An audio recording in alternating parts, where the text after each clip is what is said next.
become so used to seeing you work with your husband, Bill Travers. I almost expected to see him leaping on behind. But you have been working again recently, haven't you, on a film? That's right, yes. Actually, he hasn't worked on the stage or in films for many years because he went into a different side of the business. He started to write scripts and produce and direct documentaries. But towards the end of last year, we were both asked to appear in a film called The First Modern Olympics, playing Australians, actually, which we'd never done before.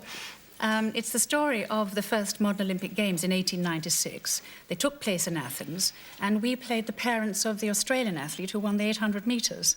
Well, so that all sounds like a lot of fun filming in Greece, yes, apart from anything else.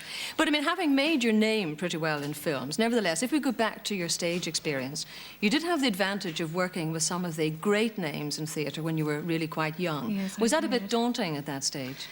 Oh, yes, it was tremendously daunting. I shall never forget the first rehearsal that I went to in the very first play I was in London, and walked onto the stage of the Haymarket to be confronted by people like Mari Law, Basil Radford, Ronald Squire, all the great names of the theatre.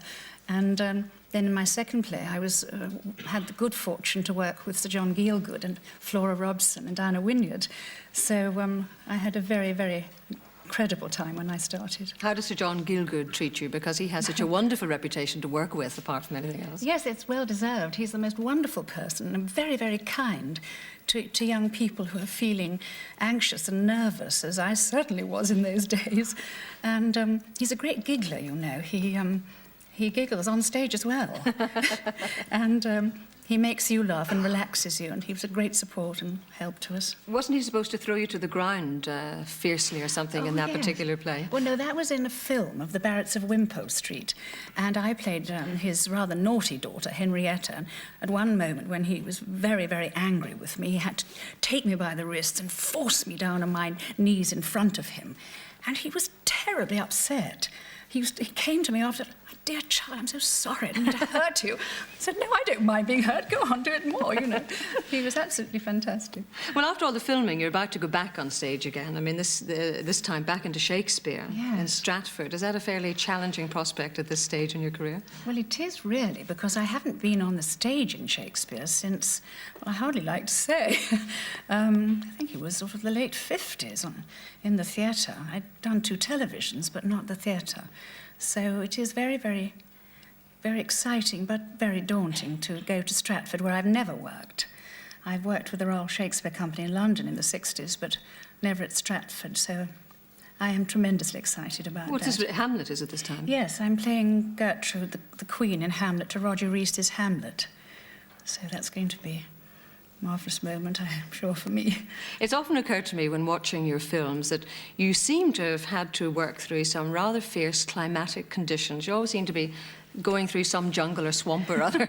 Was that as as much of a hardship as it appeared sometime? Yes, well, actually, up until Born Free, I'd been in a lot of films that took place abroad, but I never went there. A town like Alice, they had the second unit and the doubles out in Malaysia and in Australia, but we did it in Burnham Beeches. And on the lot in Pinewood, they built a fantastic Malayan village on the lot. And when we were struggling through the swamps, pouring with sweat, we were actually freezing cold in a pond in Burnham Beeches. That really just cracks the whole illusion altogether. A lot of your roles have been either very noble roles, I mean very good roles, yes, or else typically English. Yes. I mean, do you ever feel like sort of bursting forth and going into comedy or whatever?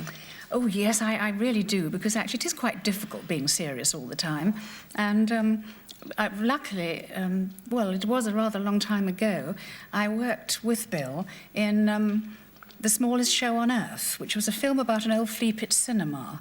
It was one of Peter Sellers' first big parts. He played the drunken projectionist, and so all the film was always getting muddled up and chewed up going through the projector. And we inherited, you see, this young couple, an old flea pit cinema. And when we got there, we expected it to be the Odeon, but in fact it was this flea pit. And to get money, because we had no money at all, we used to stoke up the boiler so that everyone was gasping with thirst and needed desperately to buy ice cream and orangeade. So then I would come on dressed in the most unsuitable costume as a waitress selling all this cold stuff. And just all crazy things that happened to make money. Mind you, you've opted out, haven't you, from working on quite a number of occasions, really because of the children, I mean, to bring the family up, and you seem very family-orientated. Yes, I always have been. I think I was an only child, or I am an only child myself, and I always wanted to have a big family. If I got married and had children, I always wanted a lot of children. I've been very lucky to have had 4 children. And yet you always seem to go back into the theatre. Something always seems to crop up again. Yes, it does. I'm lucky I've been able to keep going over the years. Well, I know that you're about to take on yet another family role this evening, because having got used to you working with Bill, I mean, here you are working with your daughter. That's right. So yes. what exactly is that this evening?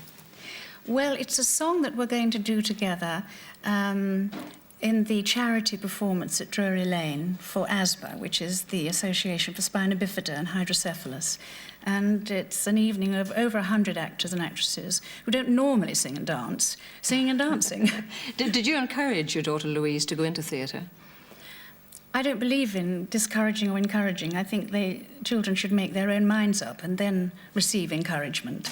And her decision to go to arts education, and then she was a dancer and singer in Spain, and now she's come back to England. It's all been her own decision, and I've just backed her up. So it's going to be typically English then this evening, is it? I hope so.